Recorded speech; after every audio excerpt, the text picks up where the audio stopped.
Welcome to this tutorial. I made it for the absolute beginners. So when you open a new project in Android Studio, you see this class main activity .java, and the second one, it's the XML file. So the difference between those two elements, in here we can define the user interface, the UI elements, and here we can set the behavior of those user interface elements we made here. So if you don't see this design, you can enable it always from here, split. But for the people who have low memory RAM, I suggest to work only with this code and then split to view what you made. So this is a text view. When I click it, when I click here, it gets highlighted. So it means that they are the same. Let's delete this. And this is the constraint layout. For a starter, let's just type relative layout. Later on the course we will see how this works. So now let's add an element. We type this and capital T, and so let's just work with the text view, and once you hit enter, two attributes are added. So every element must have at least two attributes, the width and the height. So in the width, let's say wrap content. And what do I mean by this? Wrap content is I say to it, take only the width that you need. And we can also type numbers, for example 100 dp. So dp is the unit we'll be using in the text view. Let's just make it wrap content. And there is another option, match parent. So the match parent, I think you understood what it is. It's take the whole parent. So let's just say wrap content and enter and add some attributes. Let's add text attribute, in which you define the value of this text view. Let's go here, and every element have an open tag and closing tag. Once you close the tag, it adds the closing tag by itself. So now we're gonna know what is the element margin. Let's add a margin top. Let's give it 20 dp, and we will see it gives more space from the top. And we're gonna give it a margin left, and let's go with 20 dp. So what about if I want to center this text to the center? We can delete this margin, and there is an attribute called center horizontal, and give it true. So as you can see, the text view is centered in the center of the parent. And what about if you want to center the text vertically? You can simply set center vertical true, and as you can see, the text, oops, I will delete this, and the text view is centered in the parent. One more thing, if you want to see all the elements that you want to use, you can simply drag them from here.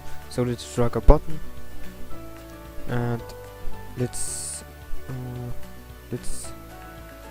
do this. And so the button, it's not centered. We will so what about if I want to make this button below this text view? So I simply write below, and you see that this attribute layout below, and I will give ID to this text view, and you will see how much it will help this ID. Let's give it txt, and in this attribute below I'm gonna add txt. So as you can see, the button, it's aligned below this text view, and I'm going to center it horizontally by center horizontal true. Also, I'm gonna change the background of this button, and just select color primary. So you can change the color from here just by selecting this and custom, and choose whatever you want. I will go with this one. I'm gonna just add a margin from the top, margin top, and 25 dp. It's okay. And now I'm gonna test the application if everything is good.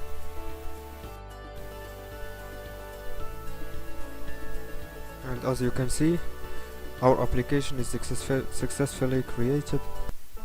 So now let's add a function to this button. Let's make it function with Java. So there's two methods of setting a function to a button. Whether you add an attribute called onClick, as you can see here, press enter and give it a name. Let's just function.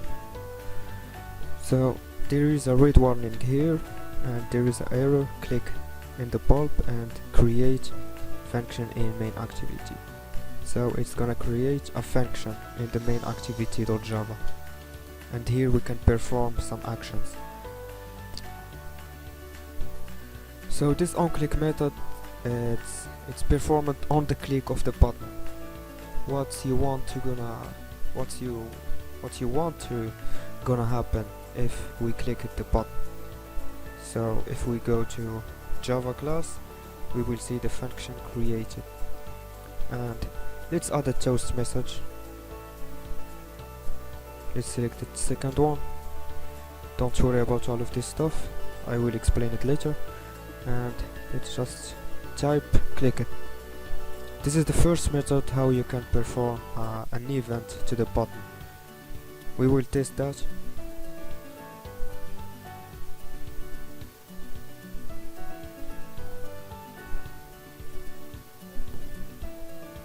So let's click on the button and this message appears, click it.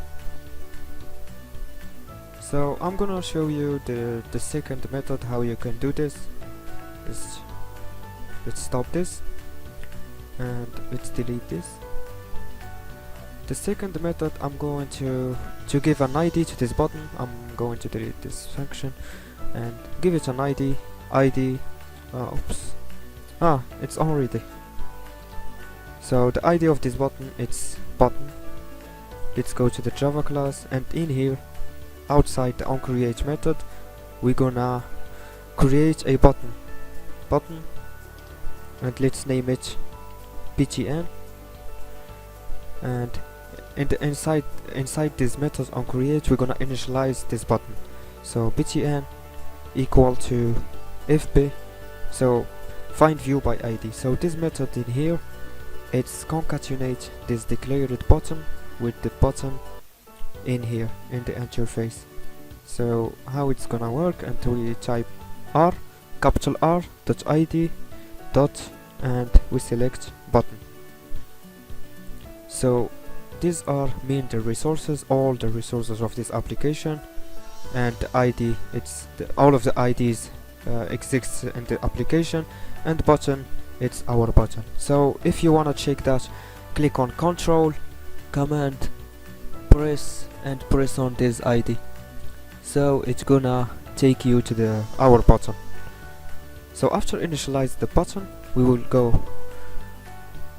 stay inside the onCreate method and write btn dot, and a bunch of methods and properties are shown here. I'm gonna select this first one, set onClick listener. So after pressing enter, there is a red warning here. You need to implement the interface by typing new onClick listener, this interface. In later I will explain what is an interface, what is abstract methods. Let's just now select it, and it will create a onClick method, this, and we're gonna perform our code in here. So let's just change the text of this button. I'm gonna say btn dot set text. I'm gonna call this method. Inside the parentheses, I'm gonna give it a string value. So change it successfully. I made a mistake here, and let's try.